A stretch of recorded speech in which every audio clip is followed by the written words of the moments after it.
इल्जाम अच्छा बहाना बाया अच्छा, तीर बकतहूँ निशाना बाया अच्छा, तीर बाटे कतहूँ निशाना बाया अच्छा।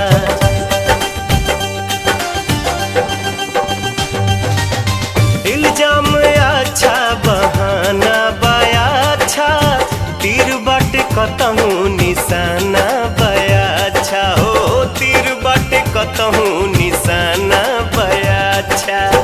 कह दी कोर्ट में ना, कह दी कोर्ट में ना बबुआ